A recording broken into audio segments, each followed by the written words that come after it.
My name is Linda Altman, and I am the Education Coordinator for the Perkiomen Watershed Conservancy. And we are getting ready to take a walk down to the east branch of the Perkiomen Creek.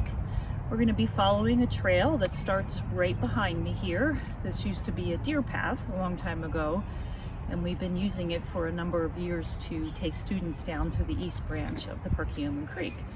So we'll be walking through the Riparian buffer, which is basically a fancy name for all the trees and plants and bushes and wildflowers that are living alongside the creek. And it's an important habitat area for many different animals. It's also very important for the health of the stream. The Riparian buffer protects this waterway from pollution, and it also helps to feed a lot of the organisms that are living in the creek. So we're going to head on down the path, and we'll be stopping, checking things out along the way. So what we're looking at right now is a wildflower. It's called chickweed. It's one of our early spring blooming wildflowers. So we have quite a bit of that blooming right now here in the middle of April. This tree that we're looking at right here is called a shagbark hickory tree. And I always like to point this one out to the students because it is one that is pretty easy to identify. It is a native tree, and you can see where it got its name because the bark kind of comes off the tree and kind of curls up, giving it a very shaggy appearance. So this is a shagbark hickory tree. It is a native, and it does produce an edible fruit, which is important for the wildlife living in the riparian buffer. Dead tree here. Dead trees like this are also called snags, and you can see that this tree has been used quite a bit by woodpeckers. So we have a lot of holes drilled in this tree by woodpeckers looking for food, maybe making nesting sites in this dead tree. So even after trees die, they are important habitat for lots of animals.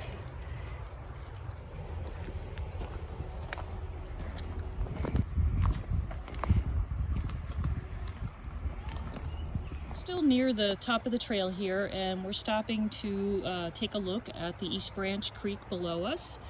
And as you can see, as this creek is moving downstream here, it comes around and it makes a big twist around this bend here. So this is what we call a meander. So it's twisting and turning, making its way downstream.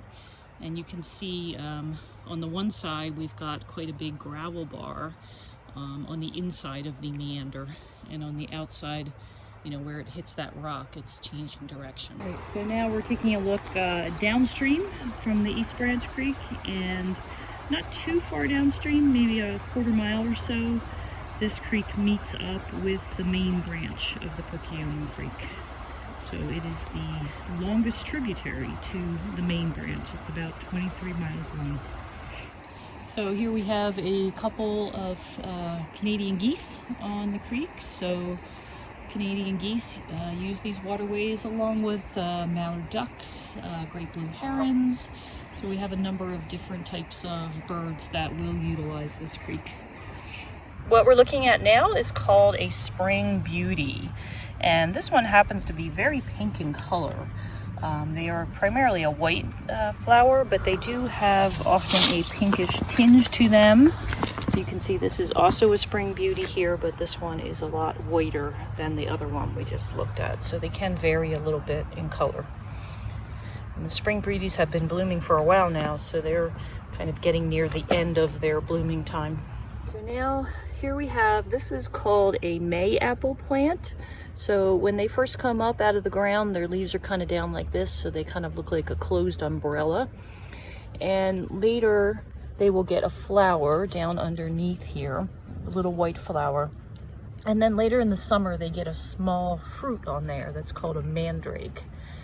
And right next to the May apples here, we have the leaves from something called trout lilies. And I don't see any flowers yet here from the trout lilies, but there are quite a few of them in this area. So maybe a little bit later in the spring, they will be blooming. They get a nice little yellow flower. So these are both natives This plant right here is called a Virginia bluebell. It is another native wildflower, and it gets just a beautiful purple bell-shaped flower on it. So that is one of our native wildflowers. Here are the toads. They're pretty loud right here. I don't actually see any,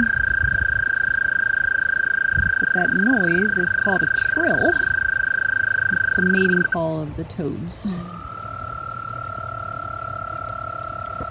So we have a nice shot of the East Branch as it meanders downstream here.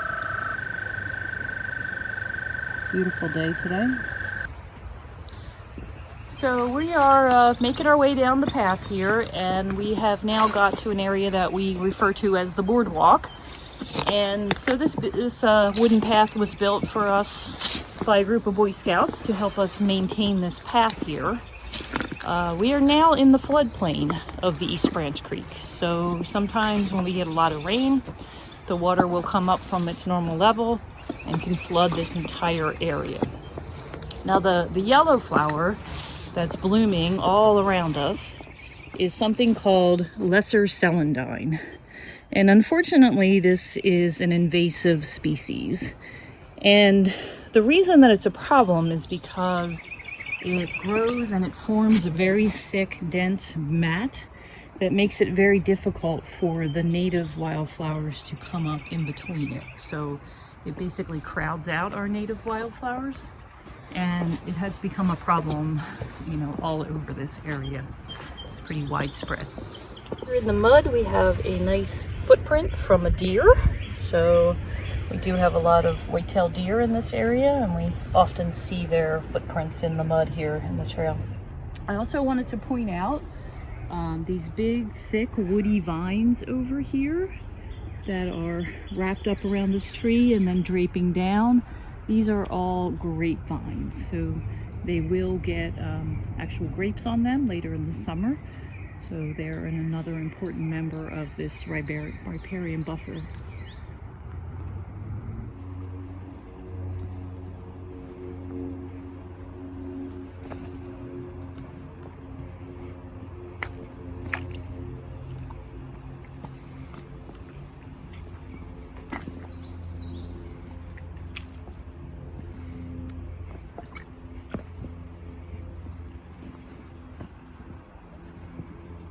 So we are almost at the East Branch Creek, and we just stopped a little short here because I wanted to point out all the exposed roots here in the path from the trees. So this is evidence of erosion. So every time the creek floods and comes over its banks, it takes a little bit of the soil away with it. So certainly these trees are helping to stabilize the stream bank, but erosion is a natural process and it will occur every time the stream floods. So we have arrived at the beautiful East Branch of the Perkiomen Creek.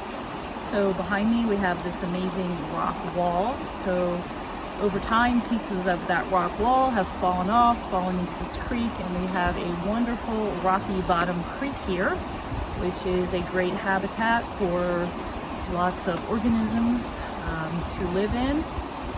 So in our next video clip, we're going to be taking a look at how we collect some of what is called macroinvertebrates from the East Branch Creek. But for now, thanks for watching and see you later.